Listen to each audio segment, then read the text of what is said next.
You spend 20 years hunting monsters, and the first time you catch one, it begs you not to. That's not folklore. That's not a campfire story your drunk uncle tells at the family reunion. That's a direct quote from a declassified Forest Service radio log, dated March 14, 2019, Oneida County, Wisconsin.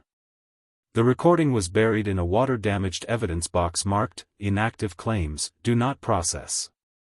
Someone wanted it forgotten. Someone failed. The voice on that recording belongs to Marcus Webb. 47 years old. Former Army Ranger. Current nobody. A poacher with a reputation that stretched from the Nicolet Forest to the Upper Peninsula, a man who could track a deer through a blizzard and vanish before the DNR knew he was there. For 2 decades, Webb lived in the gaps between legal and legend, making money off wealthy hunters who wanted trophies they couldn't get with a permit. He was good at it. Too good. Until the night he caught something that changed the rules entirely. The call came in at 11:43 p.m.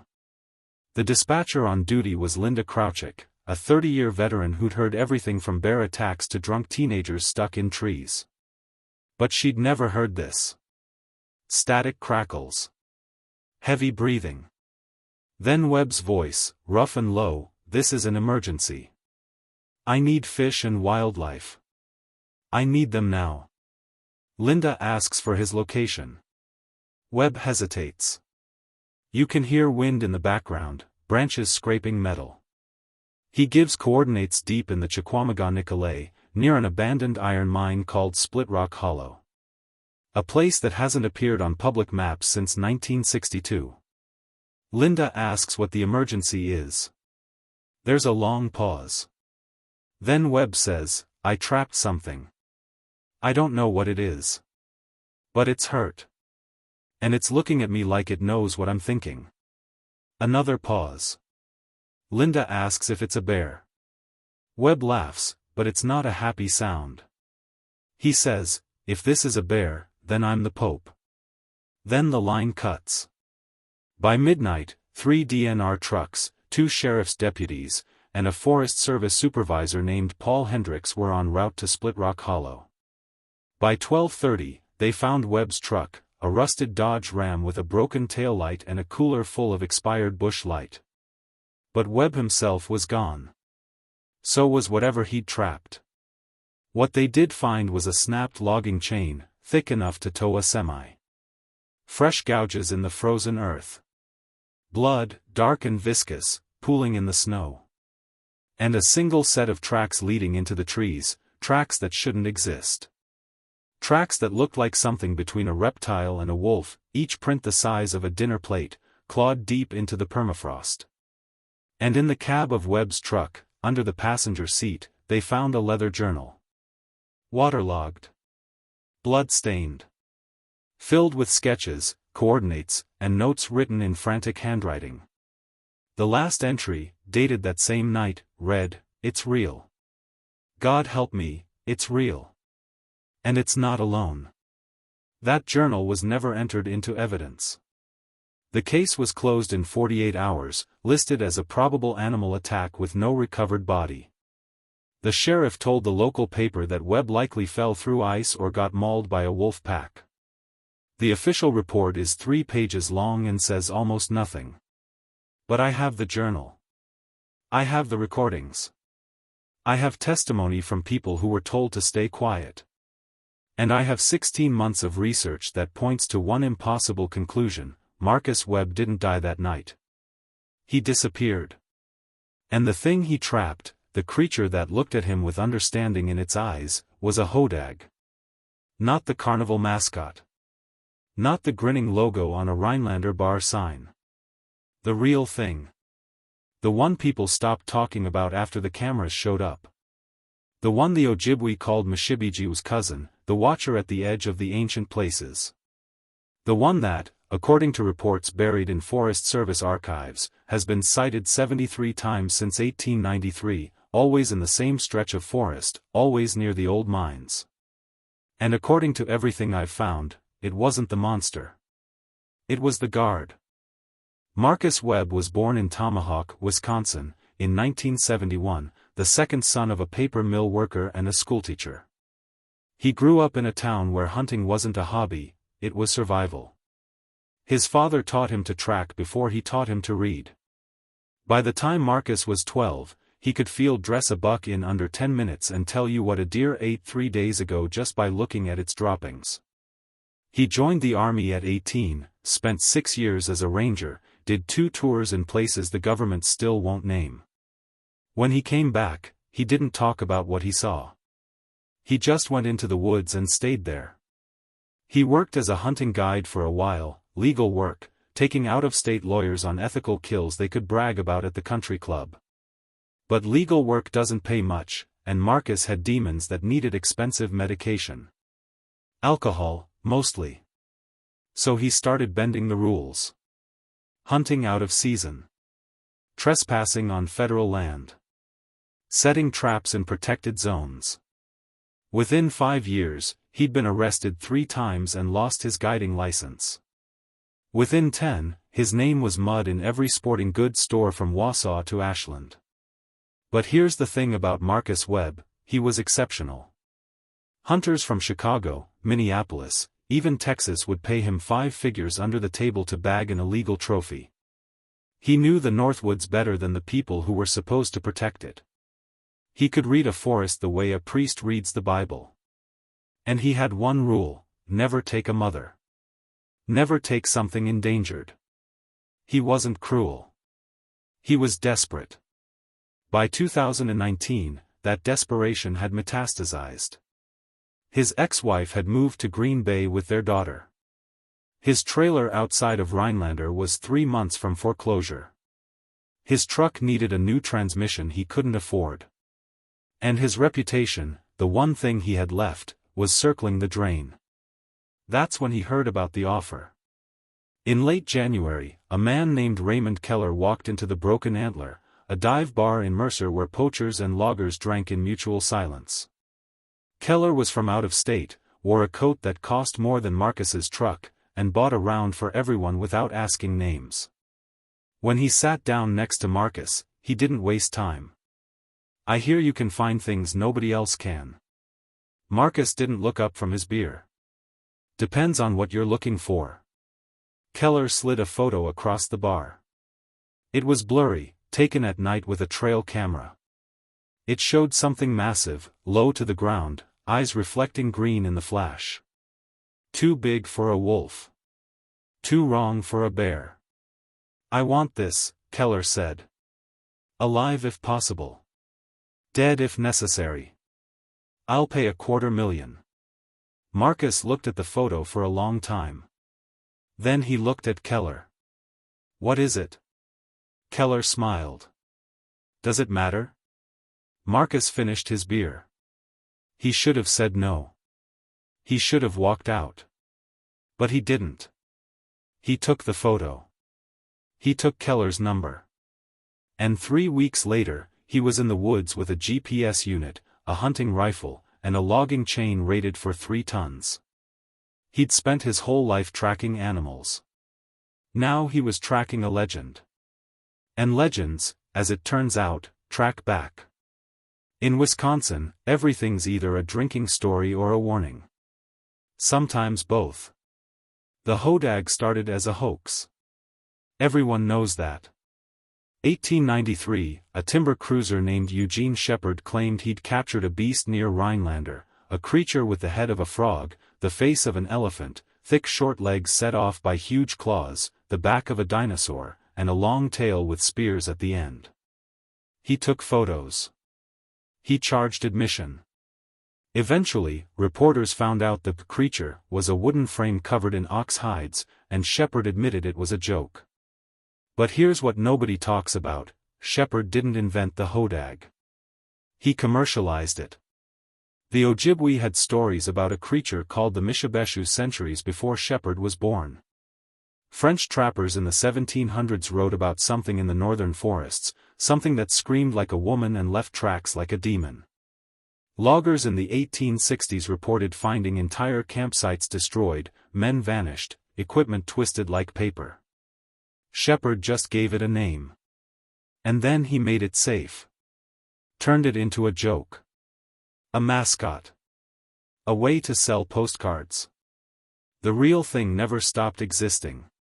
It just learned to hide better. Marcus Webb didn't believe in the Hodag when he started tracking it.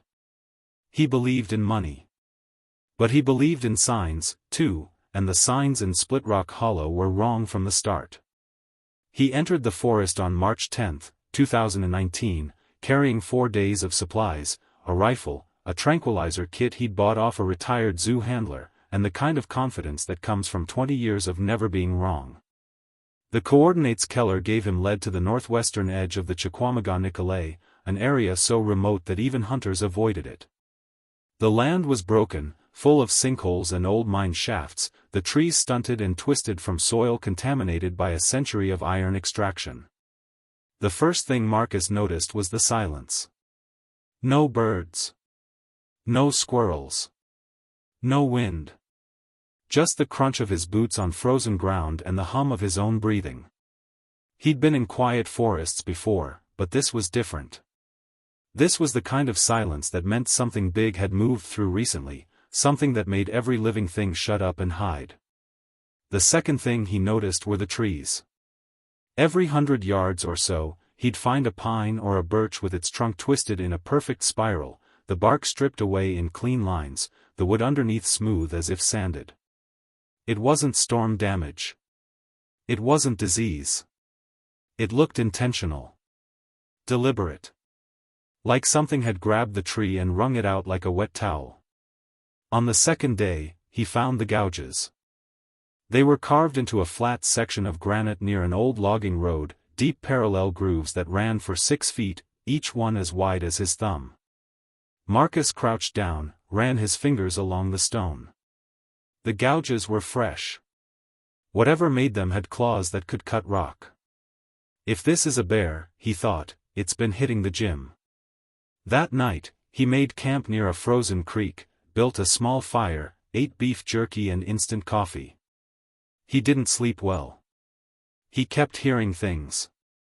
Branches snapping in the distance. Something heavy moving through the underbrush, circling his camp just beyond the firelight. Once, he thought he heard breathing, low and rhythmic, coming from the trees.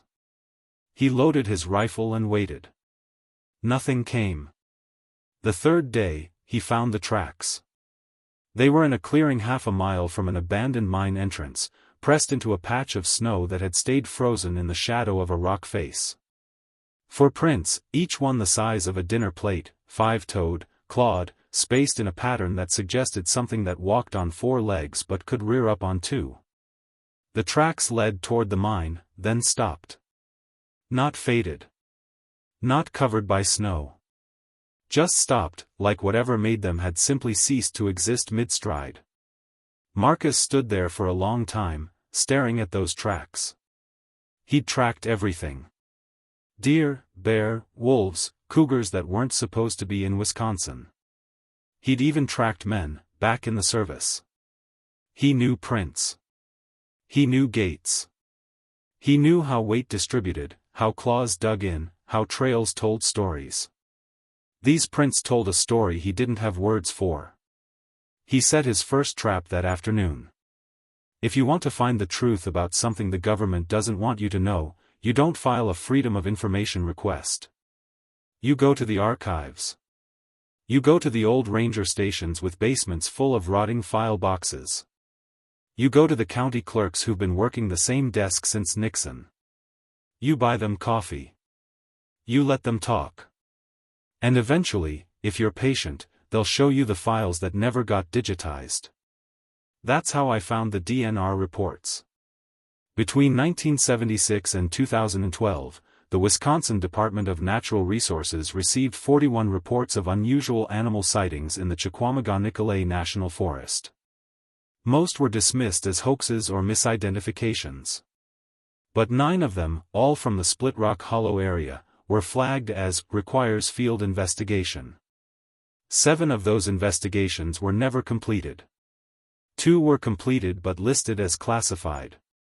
I found copies of 3 reports in a storage unit in Rhinelander, files that were supposed to be destroyed in a flood in 2007 but somehow survived. The reports were written by a ranger named Thomas Millwood, who worked the Northern District from 1983 to 1999. Millwood described finding mutilated livestock near Split Rock Hollow in 1987. Not eaten. Mutilated. Cows with their rib cages opened cleanly, as if something had been looking inside. Sheep torn apart with surgical precision. Chickens drained of blood but otherwise untouched. He wrote, predation patterns inconsistent with known wildlife. Consulted with university zoologists. No consensus. Recommend extended surveillance. The surveillance never happened. Instead, the Forest Service declared Split Rock Hollow a contaminated zone due to legacy mining pollution and closed it to the public. Fences went up. Signs went up. Patrols increased. But according to Millwood's notes, the closures had nothing to do with pollution. Spoke with tribal elder from Lac du Flambeau. He called the area the Watcher's Ground. Said his grandfather refused to hunt there. Said something old lives in the mines. Said the Hodag is not the danger, it's the warning. Millwood retired in '99. He died in 2003. Heart attack, officially. But his daughter told me he'd been trying to get the Forest Service to investigate Split Rock for years before he died. They refused. When I asked why, she just said, because they already knew what was there. The Ojibwe have a word, Mishibijiu. The Great Lynx. An underwater panther that guards the boundary between the surface world and the underworld. It's not evil. It's not good. It's a guardian. And in some versions of the story, it has servants. Creatures that walk the forests, that keep people away from the places they shouldn't go. The Hodag, according to the stories Millwood collected, was one of those servants. And in March of 2019, Marcus Webb walked into its territory with a steel trap and a tranquilizer gun, hunting something that was never supposed to be caught. He set the trap near the mine entrance on the 4th day. A commercial snare rig, the kind used for relocating grizzlies, anchored to a boulder with a logging chain. He baited it with raw venison soaked in doe estrus, a scent that would pull in anything with a nose. Then he climbed into a tree stand 50 yards away and waited. He waited all night. At 4:37 a.m., something moved in the darkness. Marcus saw it through his rifle scope, a shape too large to be a wolf, too low to be a bear, moving with a fluid, wrong-jointed gait that made his stomach tighten. It approached the bait cautiously, sniffing the air, and for a moment he had a clear view of its head. It was not a bear. It had a broad, reptilian skull, covered in dark, bristling fur that looked more like quills. Its eyes reflected green in his scope's low-light setting, too intelligent, too focused. It had a mouth full of teeth that didn't match, some pointed like a wolf's, some flat like a herbivore's, some that looked almost human. And when it opened its mouth, it didn't growl. It clicked. A rapid, insectal clicking that echoed off the rock face and made Marcus's skin crawl. The creature circled the bait, clicked again, then reached out with a front limb, a leg that ended in a paw with too many joints, tipped with claws as long as kitchen knives. It touched the venison. The trap snapped shut around its foreleg. The sound that came next was not an animal sound. It was a scream. High-pitched, almost human, a sound of shock and pain and something worse. Betrayal.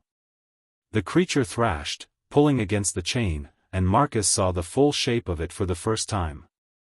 It was massive, 7 feet long, maybe 500 pounds, built like something between a bear and a lizard and something else entirely. Its back was ridged with bony plates. Its tail was thick and muscular, ending in a cluster of horn-like growths. And its eyes, those green reflecting eyes, locked onto Marcus in his tree stand. And they were afraid. Marcus raised his rifle.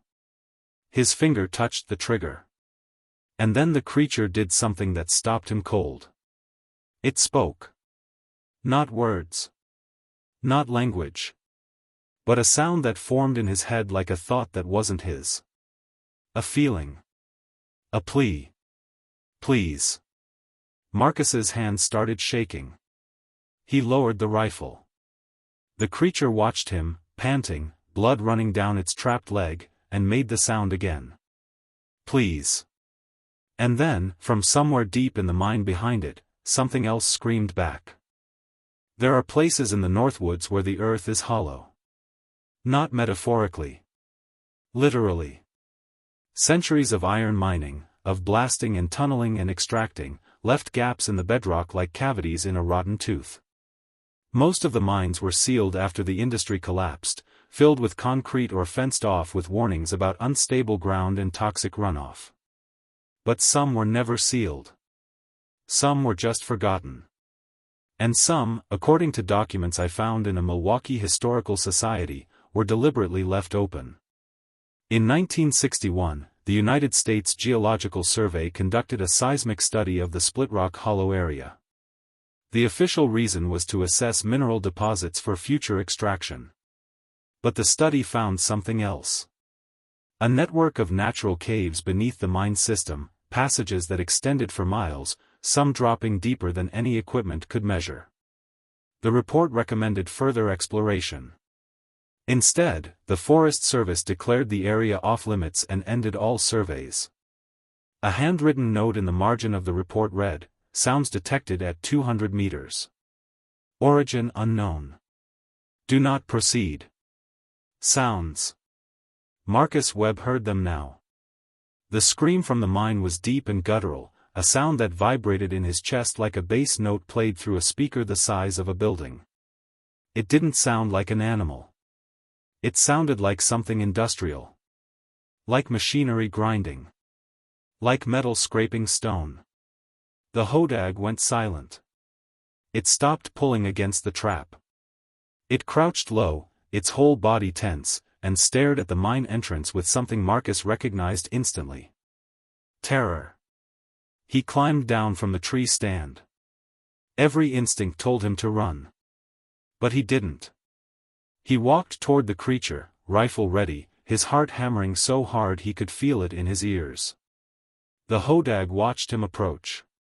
It didn't growl. It didn't lunge. It just watched, panting, blood pooling under its trapped leg.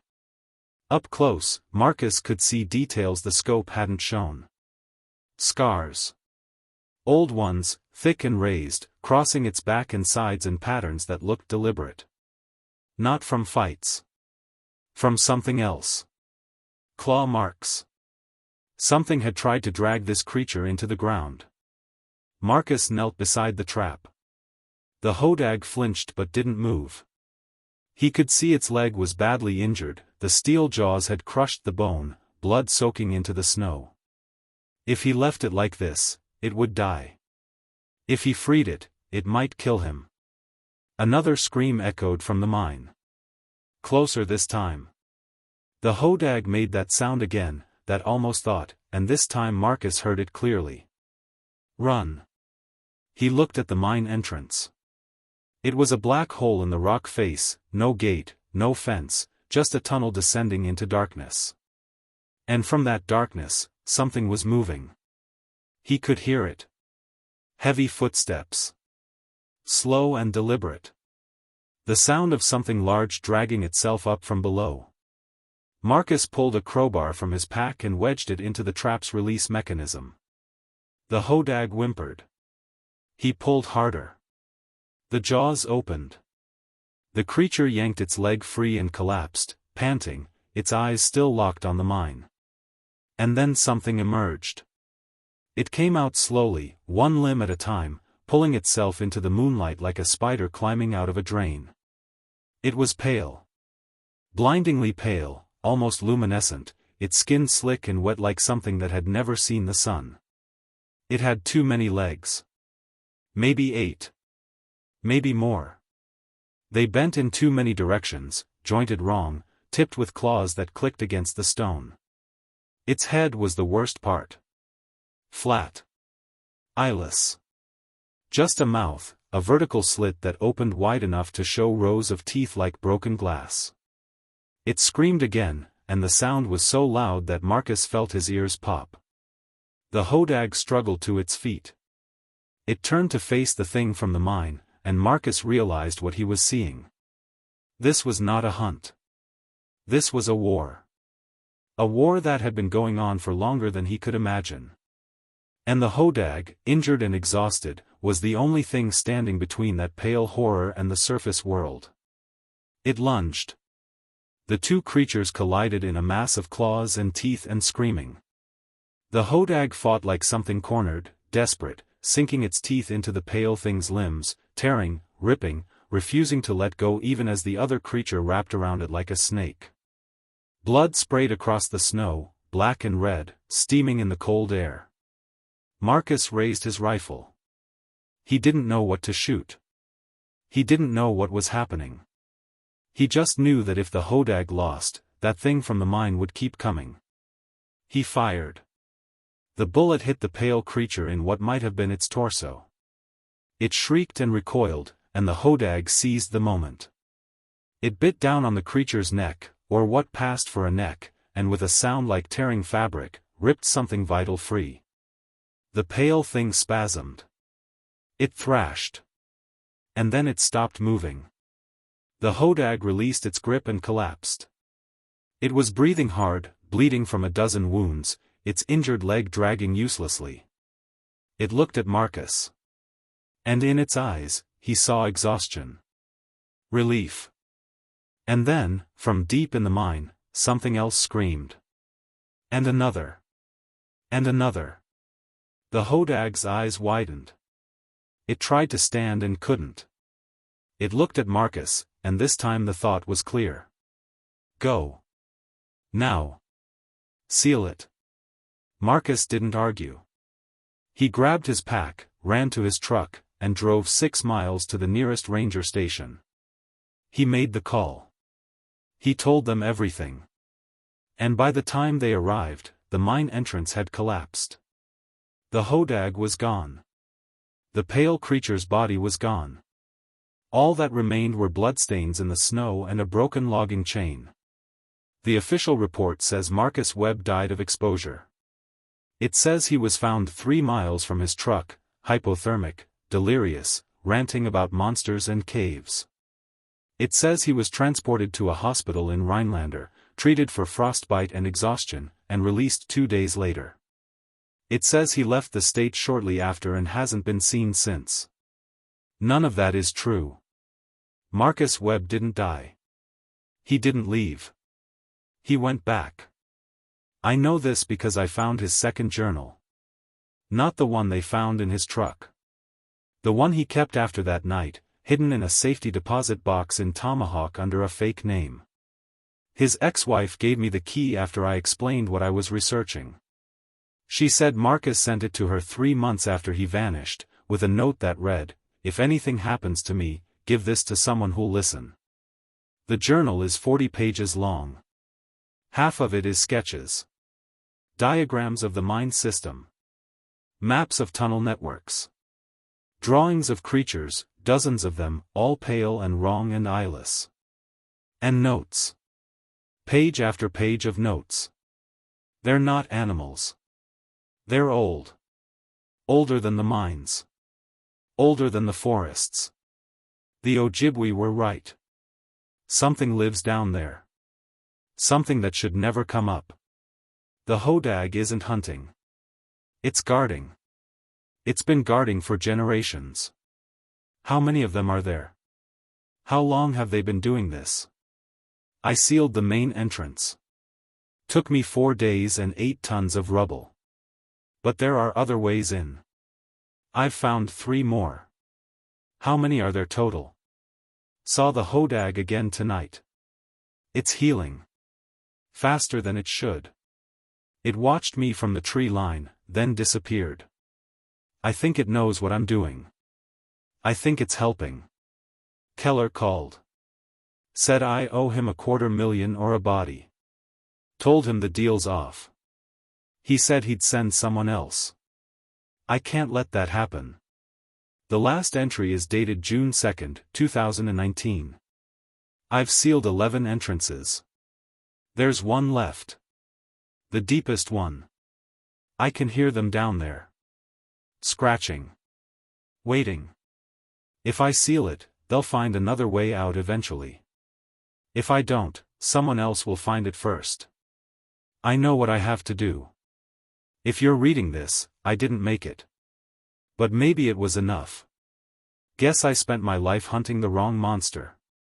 3 days later, there was an explosion in Split Rock Hollow. The Forest Service called it a methane ignition from old mining equipment. The blast collapsed half a mile of tunnels and triggered a sinkhole that swallowed 2 acres of forest. No body was ever recovered. But in the weeks after, hikers reported seeing something in the woods near the collapse site. Something large. Something with green eyes. Something that watched them from the shadows, then vanished before they could get a clear look. And the sightings stopped. For the first time in 126 years, there were no reports of mutilated livestock. No mysterious disappearances. No screams in the night. The Hodag wasn't seen again. Neither was Marcus Webb. This is the part where I'm supposed to tell you what it all means. I can't. I can tell you what I found. I can tell you what the records show, the ones that still exist. I can tell you about the ranger reports that were destroyed. The DNR files that were reclassified. The Forest Service memos that reference Split Rock Hollow but redact every relevant detail. I can tell you that in October of 2019, 7 months after Marcus Webb vanished, the Chequamegon-Nicolet National Forest received $14 million in federal funding for infrastructure improvements and environmental remediation. Most of that money went to Split Rock Hollow. They paved new roads. Built new fences. Installed surveillance cameras that cover every approach to the collapsed mine. I can tell you that the area is now patrolled by armed rangers. Not wildlife officers.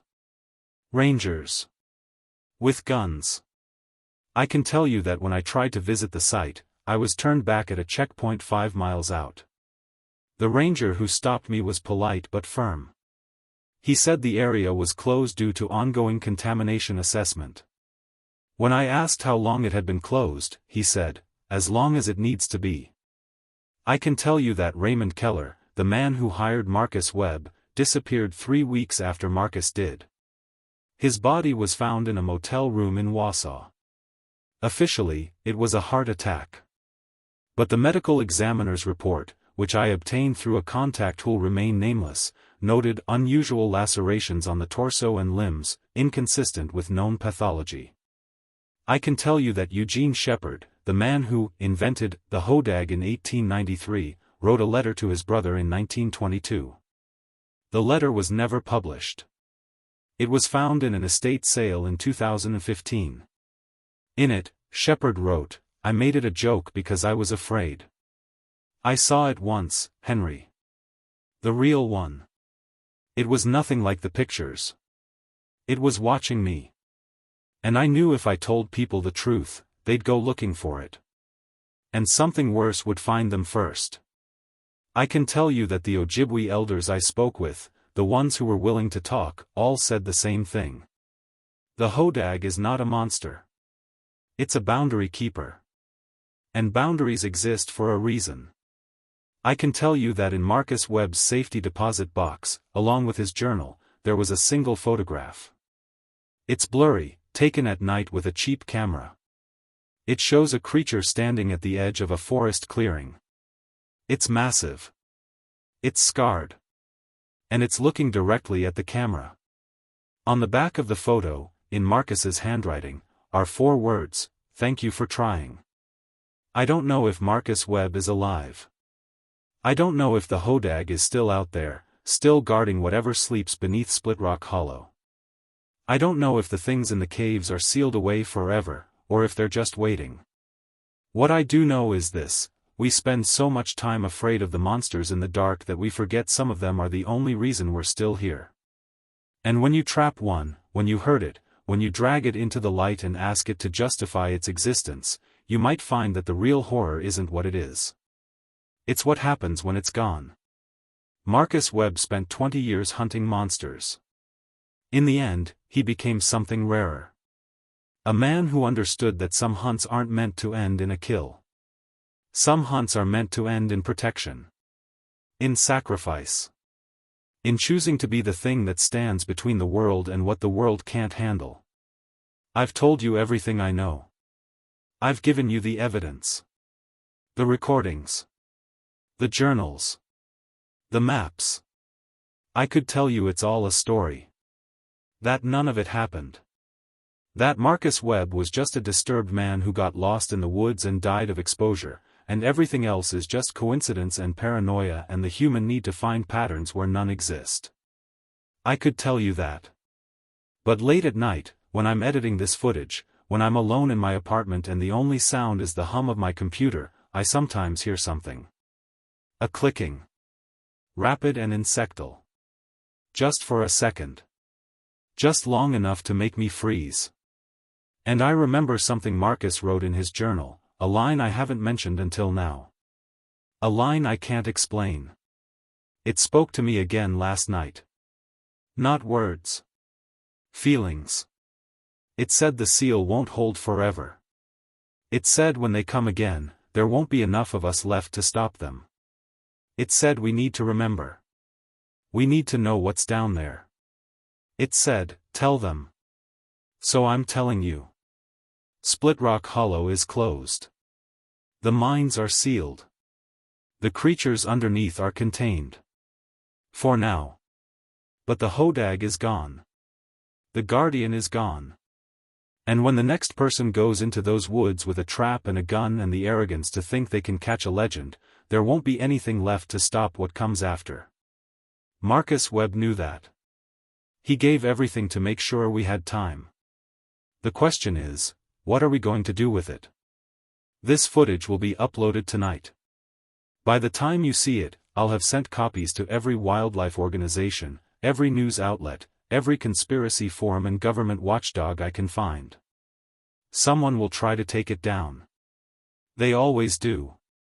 But it's out there now. The truth is out there. And somewhere in the forests of northern Wisconsin, in the shadows where the old growth still stands and the earth remembers what we've forgotten, something is watching. Something that once kept us safe. Something we betrayed. If you're listening, Marcus, wherever you are, you weren't hunting the wrong monster. You were protecting us from ourselves. And maybe that's the only hunt that ever mattered.